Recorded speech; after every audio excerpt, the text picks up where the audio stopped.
Il existe dans la Bible un combat si violent, si sérieux, que même les anges ne sont pas envoyés seuls. Deux entités ont osé se dresser contre l'archange le plus redouté du ciel. Un affrontement invisible, mais réel. Et ce combat explique pourquoi certaines prières semblent bloquées pendant des jours, des semaines, parfois plus longtemps encore.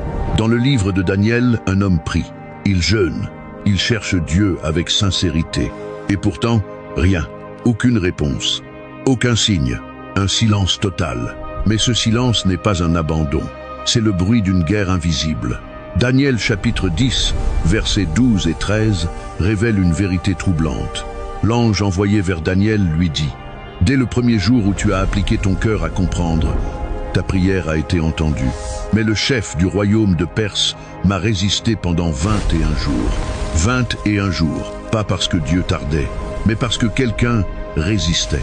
Ce chef du royaume de Perse n'est pas un homme, ce n'est pas un roi terrestre. C'est une puissance spirituelle, un démon territorial, une autorité invisible opérant derrière un empire humain. La Bible ne donne pas son nom, et ce n'est pas un hasard. Dans le monde spirituel, le nom révèle l'autorité.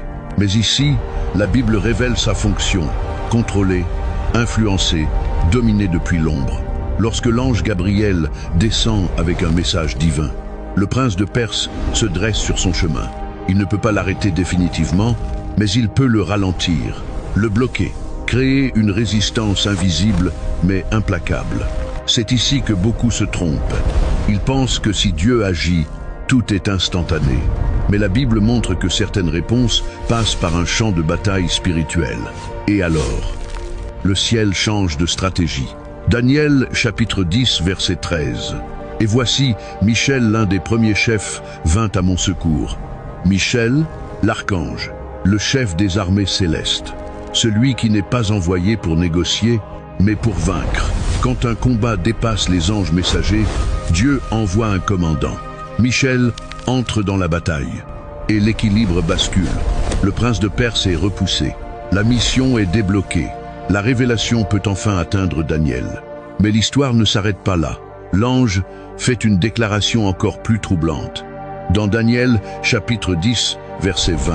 Et maintenant, je retourne combattre le chef de la Perse, et voici, le chef de la Grèce viendra, le prince de Grèce, une autre puissance démoniaque, encore plus agressive, encore plus stratégique.